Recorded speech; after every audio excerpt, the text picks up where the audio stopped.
Hello, welcome back to another pen talk. Thanks for tuning in. This is a video I did after the snowbound video review of the Kiko Sky Pen. We're still, we got power back, but the internet is down, both our DSL and our cable, so I'm certain it'll be a while till that's recovered. This storm almost hit as hard as Sandy did. Those who might remember that hurricane a number of years ago that hit the East Coast pretty bad. But we have pens to talk about.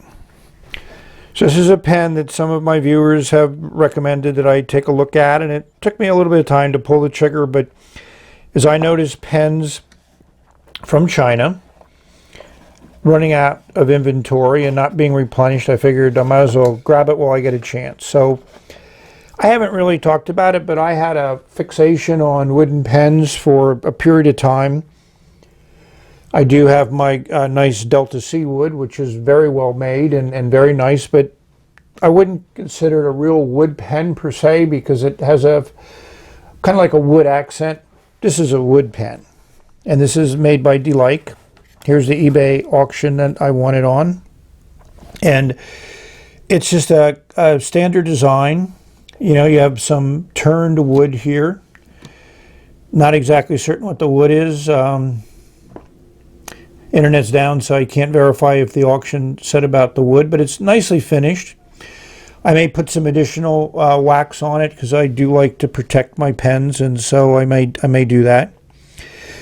You know, kind of reminiscent of the Delike pen. I call it a Leica, but Delike probably is a better pronunciation, so it doesn't sound like the camera. You know, no clip, you know, very simplistic design, which is, you know, indicative. If you're going to make a pen out of all wood, you really can't do a lot of intricacies with it. I mean, putting a clip on here is obviously doable, but, you know, you have structural issues, you have strength issues. Well, I'm happy with the pen the way it is. I like the simplistic design. You know, a couple turns to unscrew the cap. And we have a black plastic section, you know, very standard. And we have a classic Delike nib, extra fine, and that is extra fine as you can see, and it's not bent like a lot of the Delikes are, but I do have bent nibs that easily screw in here if I want to change out the nib. This just unscrews. Classic cartridge converter. I certainly wouldn't even want to consider eyedrop ring this, considering wood is relatively porous and there might, who knows what might be in the wood or etc. And you got this metal part here on the back of the section, which I think is a good from a structural viewpoint. And I have silicone, a little bit of silicone grease on all these threads so they fit and they mesh very well. So that's the pen. Next we're going to take a look at the pieces, put some ink in it, and put nib to paper. Here's the pen completely disassembled, including the converter. The metal collar just unscrews from the shell of the converter, just comes out. You know, you got your piston knob. You got your nib assembly, which is the standard Delike one that just unscrews. It's been in every Delike I've had so far. The section here looks like it's probably metal with some plastic on the outside. It threads into this wooden section, so I put silicone grease on these threads. It just makes them work better. The finish is nice, and there's a cap liner inside of there, which we'll see with our trusty LED light. So that's going to seal up nice. So it's a well-designed pen from that perspective. I enjoy the wood material that it's made from. So look a little bit more closely at this section.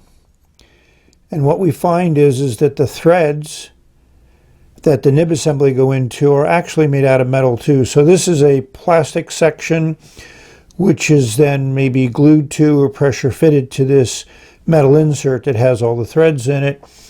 And with all my threaded stuff, I put a little bit of silicone grease here at the end of the threaded section, just because I like to make the threads smooth and fit nicely, and also that'll help preclude any leakage. Sometimes there's a rubber O-ring here at the bottom of this section. They're very small O-rings, very easy to get lost, but I think with silicone grease on those threads, this will be a good fit. To me, there's one pen that captures the minimalistic look of the Delike is the Nimasu Nova. This one is in stoned titanium. I mean, there is some similarities, but a lot of dissimilarities, and I think this just shows to me an indication of how a similar design can manifest itself in different materials and result in nice in their own way two minimalistic pens. Uncapped, they take on a different look. So this one is titanium throughout, where this is plastic section. This one is a plastic section. I don't think a wood section would structurally work. Larger nib, you know, a lot of differences, and also there's a price difference between these two pens. But I think it's just interesting to see how using different materials and designed in Japan, manufactured in UK versus designed and manufactured in China have come up with a similar type of an approach to this design style. You may ask, Chris, what other wooden pens do you have? Well, this one is a wooden pen made by Pilot, I think in the 80s or 90s. As we turn it around, we'll see one of the challenges with working with wood as a material. It cracks. I have another one of these. This pen I actually bought. I knew it was cracked, but the other pen, the nib and section weren't in good shape, so therefore I used that in the other pen. Nice 18 karat nib, nice semi-inlaid nib, kind of like your Schaefer inlay nibs. You know, smooth section. Yeah, it's a nice design pen. It doesn't weigh much, and it is made out of wood. And I mentioned the Delta C wood, which is here. This came in a number of different exotic woods, a lot of them out of Africa. So, but it has a lot of plastic bits on it, a lot of metal bits on it. So, you know, wood is more of a aesthetic piece here. And, you know, it is a nice looking pen. And then in exploring other wooden pens from China, I purchased this one for a few dollars. Not worth reviewing. You know, just a regular nib there. Nothing to write home about, as they say. Iridium point. You know, just, you know, an experiment. Push-pull converter, which is not my favorite. But, you know, I do explore, and if I find something worthwhile, it'll make a video. If not, it won't. And I did mention that the design was similar to the Delike, the Chinese acrylic pen, very minimalistic design also. So I just thought I'd show you those two together. I mean, I still find this pen to be an amazing, unique, interesting pen. Design-wise, I'm very pleased with it. This pen, I don't think is in the same league, but I think that's probably the nature of the material per se, and not necessarily any indication of engineering or design work that went into producing the pen. But both of these have their interesting attributes. Well, it's inked up and ready to go. Got some nice sunlight coming in, so I thought I would do a quick twirl by the pen. The wood does look nice.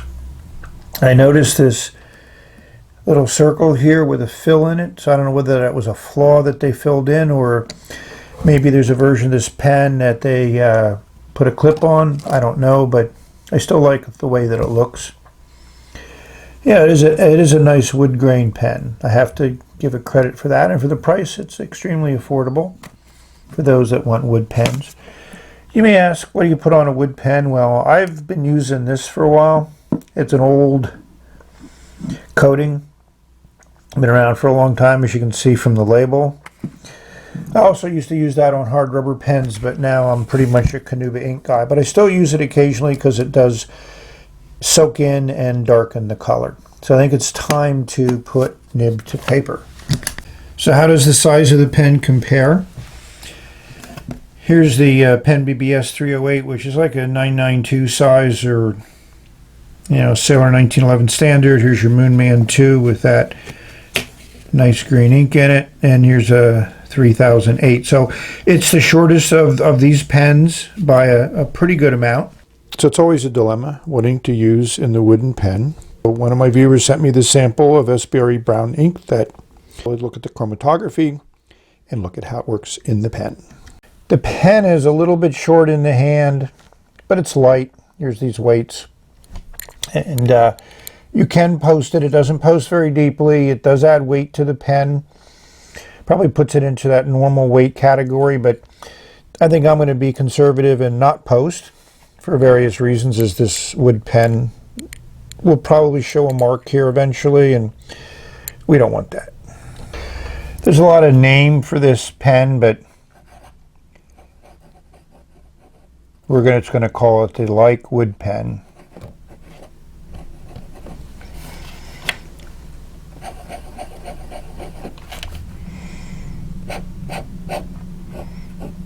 I mean, I'd call this an extra fine point. It's stiff.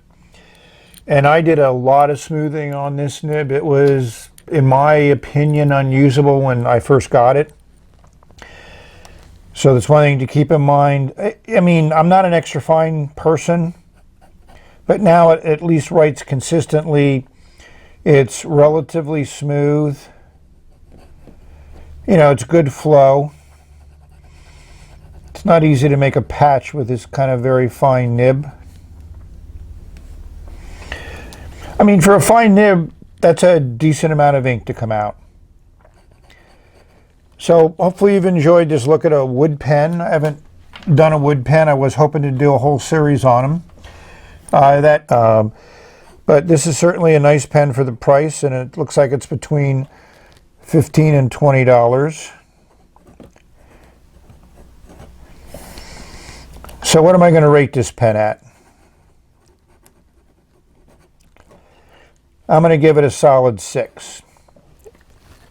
The nib really reduces, to me, its usefulness. The section feels fine in the hand. It's just a classic section. This step up is definitely something you don't want to have your fingers around, so you're limited to this section. But it's okay. It works well. So thank you for watching. Hopefully you've enjoyed this little review of a interesting pen. So may you have many, many great pen experiences. Enjoy the wonderful world of pens, inks, nibs, and paper. Until next time, bye.